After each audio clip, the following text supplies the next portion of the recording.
الله الرحمن الرحيم الحمد لله رب العالمين اللهم صل على سيدنا محمد وعلى آل سيدنا محمد أما بعد قال الإمام الغزالي رحمه الله تعالى ونفعني وإياكم بأسراره في الدارين آمين. وفي حديث أبي ذر رضي الله عنه, di dalam hadis Sayyiduna Abu Dzar Al-Ghifari radhiyallahu an, huduru majlisi alimin, menghadiri majelis seorang alim, afdalu, lebih utama, min salati alfi rakaatin, dari salat 1000 rakaat, wa iyadati alfi maridin, dan menengok 1000 orang sakit. Masya Allah. Wa syuhudi alfi janazah, dan menyaksikan 1000 janazah. Wa qila ya Rasulullah, ditanyakan kepada Nabi, ya Rasulullah, wa min qiraatil Quran, bagaimana, apakah juga lebih utama dari membaca Al-Quran? Faqala sallallahu alaihi wasallam, wa hal yanfa'ul Qur'anu illa bil ilmi, apakah Al-Quran bisa memberi manfaat kecuali dengan ilmu. Saya dapat cerita dari kakak ipar saya, Syekhuna Ustaz Shalih Al-Idrus. Beliau dengar dari Ustaz Abdullah Abdun. Ustaz Abdullah Abdun ini salah satu murid Imam Al-Habr Al-Habib Abdul Qadir. Jadi terkadang sampai Ustaz Abdullah Abdun itu tidak menghadiri beberapa acara seperti undangan, terkadang ya, atau acara-acara khair, mungkin undangan maulid atau haul kiai, pak haji, apa bagaimana. Hati beliau sempat ragu, apakah saya lebih baik mengajar di pesantren beliau Darut Tauhid, atau hadir. Biasanya mimpi itu, malamnya mimpi Imam Al-Habr Al-Habib Abdul Qadir bin Ahmad Al-Fiqi sedang mengajar gitu.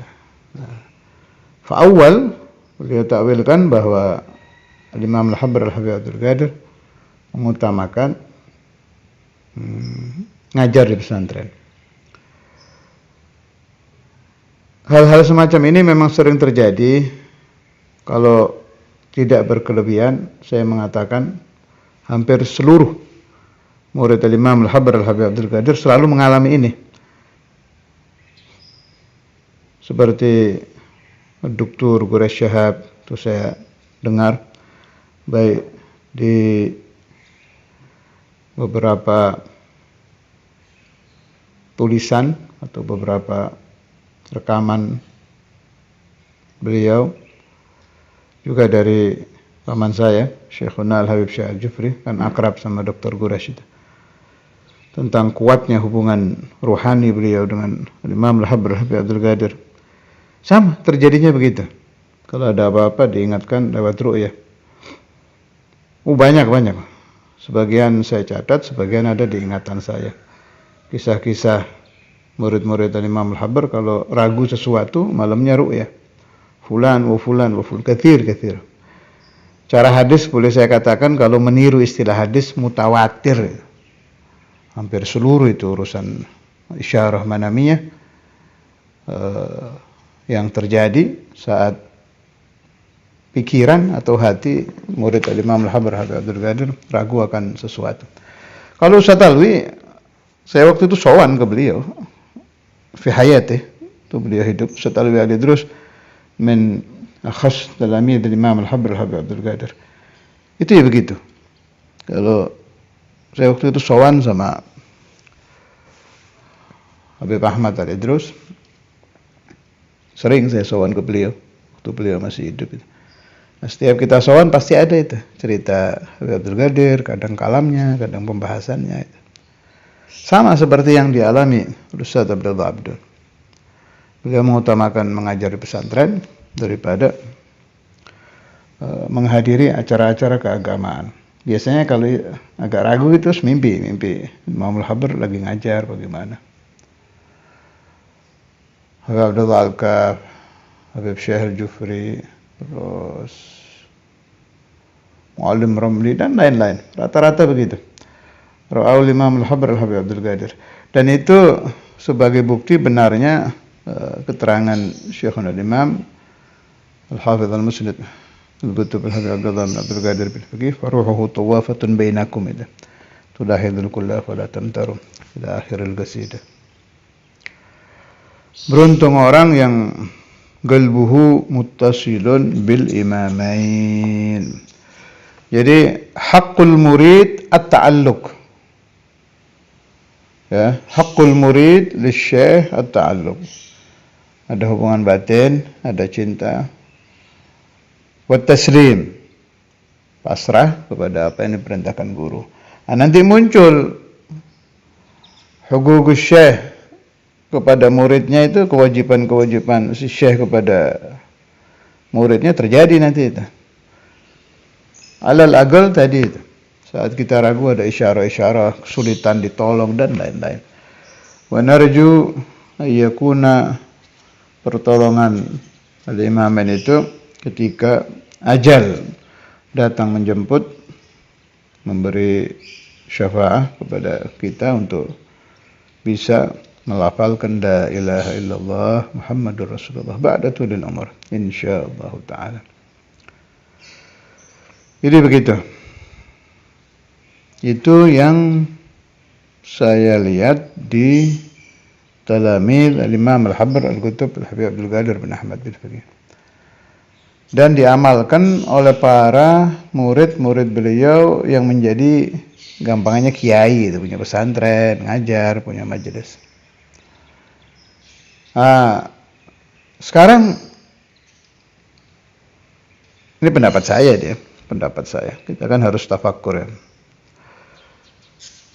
Beliau-beliau itu mengamalkan hadis khairun nas anfa'uhum linnas. Jadi yang dinilai kemanfaatan muta'addi. Mengajar itu kan kemanfaatan yang muta'addi. Menyalur kepada orang lain. Pendapat saya benar. Meskipun ada kaul. Iya kan? Setiap masalah kan pasti ada gaulan. Bukan gaul wahid. Ini saya sekarang. Saya pribadi punya pendapat. Kalau acara keagamaan itu bisa mendatangkan obat buat kita-kita ini saya bukan sekelas Ustaz Alwi, Ustaz Abdullah Abdul, Muallim Ramli, haula kubarul ulama. Kelas saya, kelas orang-orang yang masih belum berhasil tuntas membersihkan hati. Harus itu. Hadir kholnya wali-wali, khidmah kepada aulia harus. Kita ini kalau melihat syurut santri saja nggak pernah kamil-kamil, nggak sempurna-sempurna, ya apalagi syurutul ulama. Kotoran yang masih perlu dibersihkan. Harus itu. Agal tahlil. Bawanya lagi Fatihah, paling tidak kalau ada kholnya wali-wali. Toh tidak setiap hari, toh tidak setiap bulan. Paling setahun berapa kali. Kalau saya mengibaratkan, ini pemahaman saya, menghadiri khol wali-wali secara langsung atau virtual yang saya maksud itu baca tahlil. Bukan virtual buka HP ya. Virtual ruhani. Baca tahlil, baca Fatihah, baca Yasin, khatam Quran. Itu kayak pembersihan tahunan itu. Pembersihan tahunan buat kita. Membersihkan apa? Membersihkan hati yang ngajarnya biasanya ada riyanya biar hilang. Yang ngajarnya biasanya tidak lillah biar lillah. Yang ngajarnya biasanya kecampuran segala macam, ingin dilihat, ingin dipuji, ingin ini, ingin itu, macam-macam. Ya syukur-syukur hilang 10% kan bagus. Kalau 10% berarti 10 kali hadir hal hilang total. Ya syukur-syukur langsung hilang semua. Itu harus. Itu kalau pendapat saya ya. Tadi solusinya, kalau kita tidak mau meninggalkan ngaji di majelis atau pesantren, tahlil adalah suratul Fatihah wa Yasin. Wa aqallul aqall qiraatul Fatihah. Itu pendapat saya. Apalagi kalau ingat kalamnya Ustaz Imam tuh, waktu ada Khalil Habib Husin berani tuh. Udah pernah saya cerita ini kayaknya ya, di sebagian talim. Jadi waktu itu saya masih khidmah di Darul Hadis, jaga pintu biar anak-anak gak keluar tuh waktu itu. Fi hayatil Ustaz Imam Sayyidil Walid Habib Abdullah ini. Terus Khalil Habib Husin, saya gak mau berangkat. Kalau saya berangkat belum ada yang gantikan waktu itu. Rata-rata yang biasa ganti berangkat semua. Dipanggil sama Ustaz Imam Habib Abdullah Al-Faqih, beliau bilang kada wa kada, terus akhirnya walakin in tahdur fatahsul sir min al-Habib Husin bin Hadi gitu. Tapi kalau kamu hadir hal itu akan mendapatkan sirnya sahibul hal. Terus saya istimbat dari kalam beliau, berarti orang yang ingin mendapat sir min ayyi sahibul hal falyahdhur haulahu. Anda ingin dapat sir Habib Muhammad bin Tahir Al-Haddad walaupun 1%, ya hadiri halnya. Dapat yakin, ya meskipun 1%. Walau galilan, ingin dapat sirnya Wali Songo, hadiri halnya. Dapat meskipun 1% gitu. Nah, pemahaman meskipun 1% itu kan segala macam urusan begituan tergantung wadah ya, tergantung tempatnya. Semakin bersih, semakin kosong dari amradul qulub ya semakin banyak dapatnya. Tapi kalau terlalu kotor ya minimal 1% itu pasti hasil. Jadi begitu. Setiap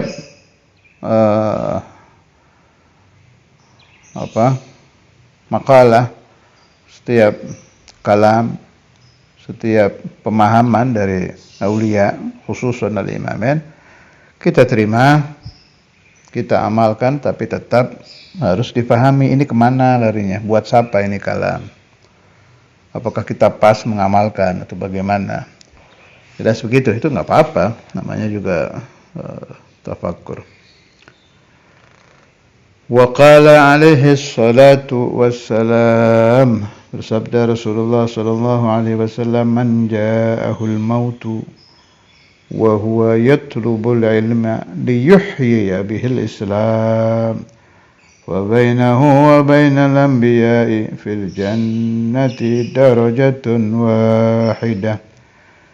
Lihat ini ya, ada qayyid liyuhyiya bihil islam, bukan niatnya libiubahiya bihil ulama wa yumariya bihis sufaha, kalau itu mah adkhalahullahu jahannam.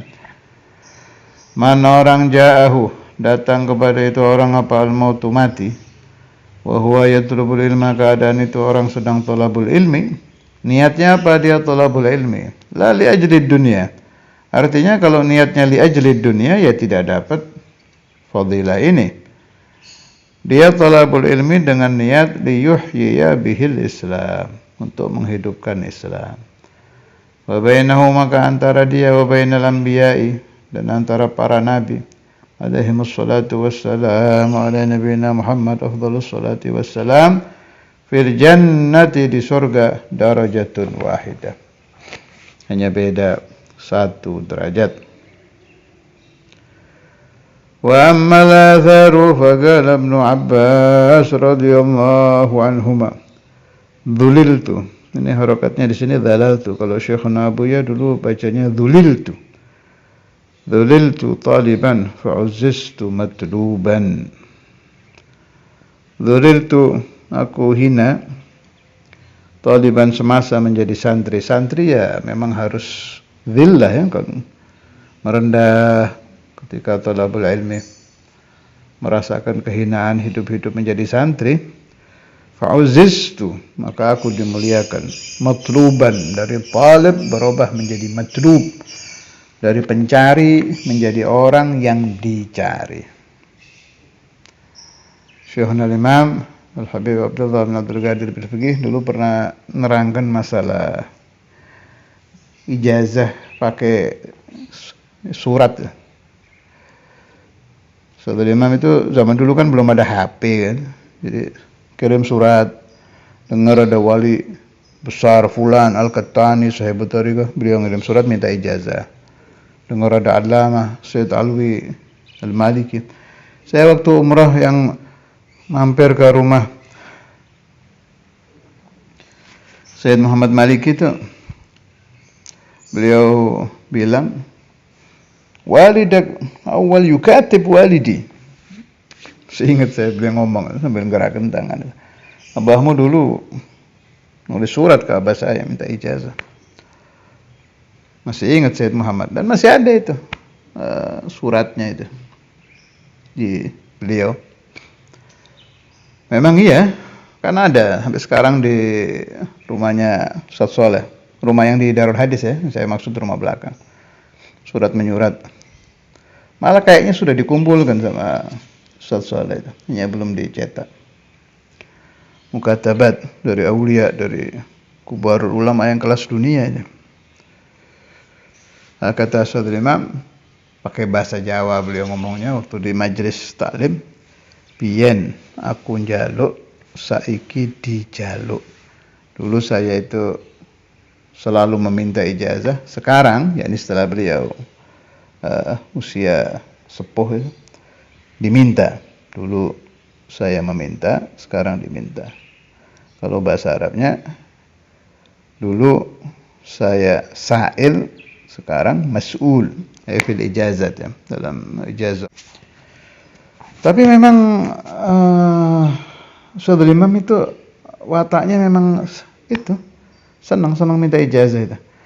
Yang saya lihat langsung itu waktu kakaknya Habib Anis, kakaknya Habib Anis, siapa namanya itu saya lupa itu, yang dari Hadramut, Habib Muhammad apa siapa, Nasid Isma. Itu kan ke rumah sakit.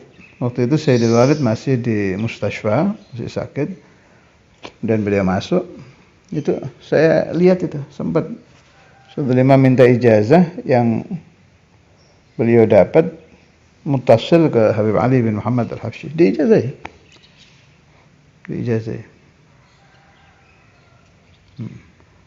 Di kebiasaan itu tidak hilang setelah beliau sepuh. Tiap lihat ada yang orang mutasil bi ahadil kubar itu. Tadi itu kan kakaknya Habib Anis, berarti bin Alwi bin Ali bin Muhammad Al-Habsyi. Minta ijazah. Saudara. Juga waktu datang Kubarul Ulama wal Aulia, tapi kayaknya yang saya alami itu yang itisol ke wali-wali kubar itu. Kalau yang datang cuma lama-lama biasa yang gak ada mutasil ke Kubarul Aulia sih kayaknya yang saya tahu setelah beliau sepuh enggak minta ijazah beliau. Tapi kalau yang bangsa kayak tadi itu ya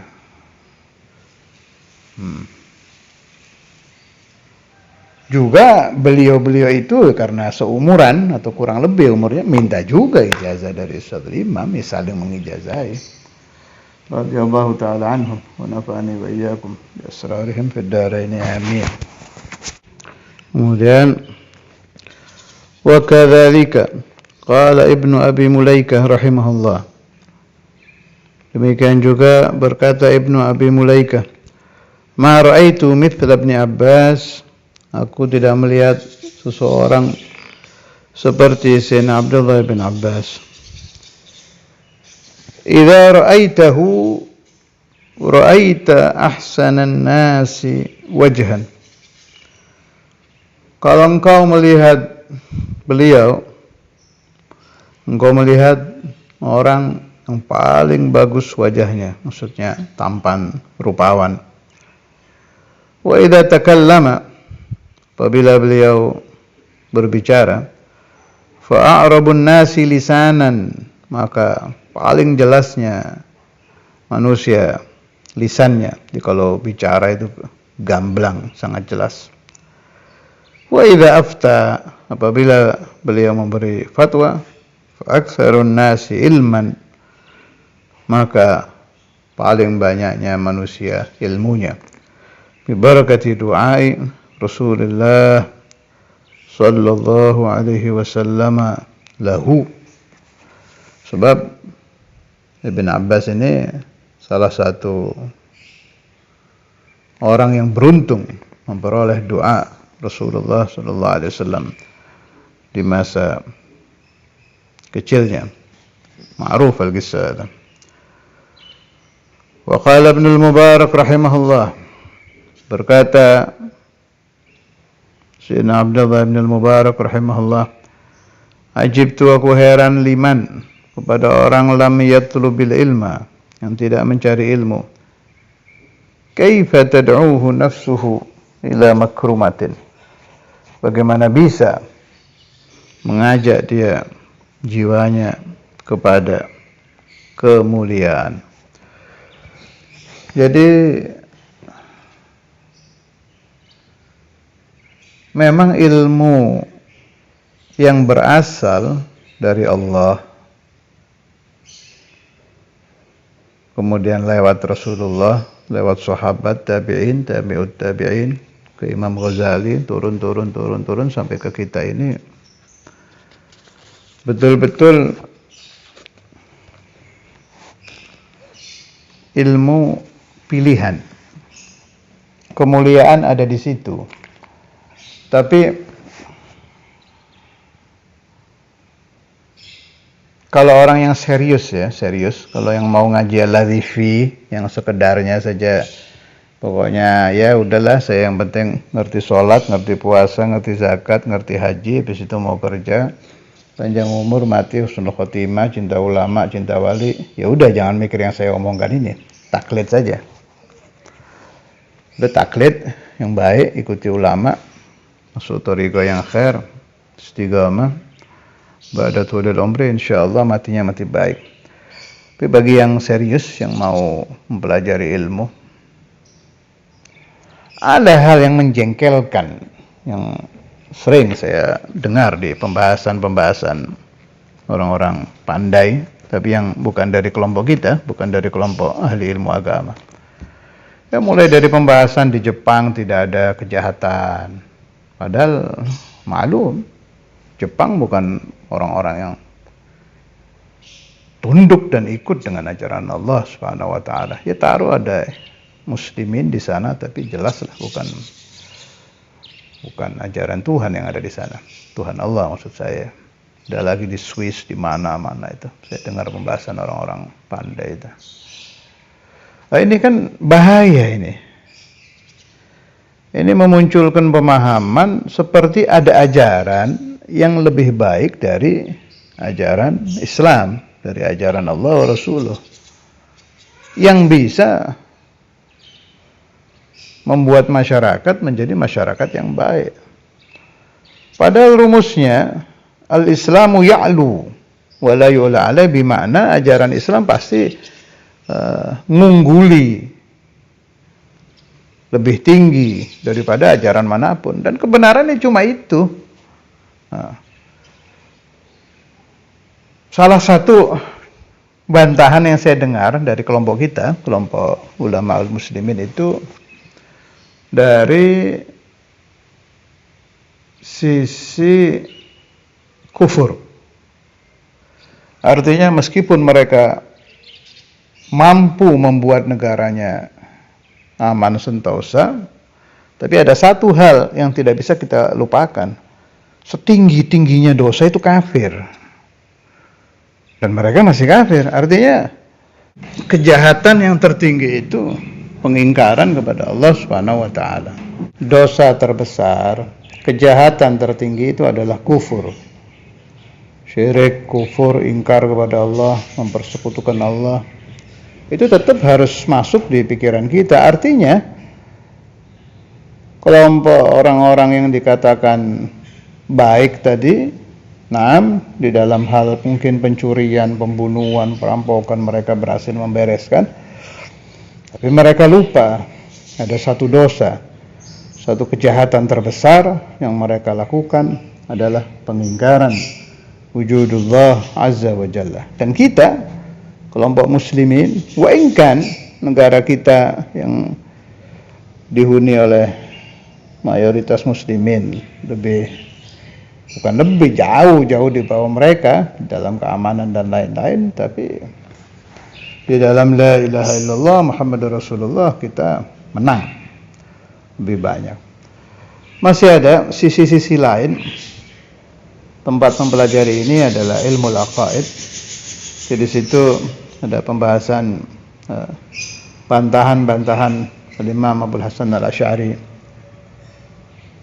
wa man ba'dahu mithlu Sayyid Sanusi wal mutakallimin yang lain tentang pemahaman-pemahaman tokoh-tokoh pandai, orang-orang teologi dari orang-orang kafir. Perlu dipelajari dan butuh berpikir panjang itu untuk menemukan keyakinan bahwa benar-benar ajaran Islam itu ya'lu. Ajaran Islam itu as-sah, paling benar. Sampai pemahaman inna dina indallahil Islam itu yakbaluhu uguluhum. Kita harus bisa menemukan teori bantahan, pemahaman yang lengkap yang tidak bisa dibantah lagi, bahwa ajaran Allah wa Rasuluh memang sebaik-baiknya ajaran, sebenar-benarnya ajaran. Gak bisa kalau urusan begini kita bilang pokoknya al-Islamu ya'lu wa la yu'la alaih, pokoknya begitu. Wah, gak bisa lah. Kalau teori itu gak bisa diterima itu. Harus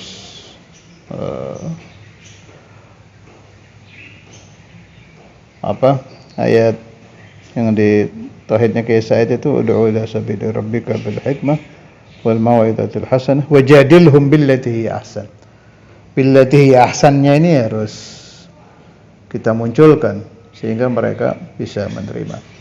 Wassallallahu ala sayyidina Muhammad, insyaallah dibahas di majalis yang lain. Wa ala alihi washabihi wasallam. Alhamdulillahirabbil alamin.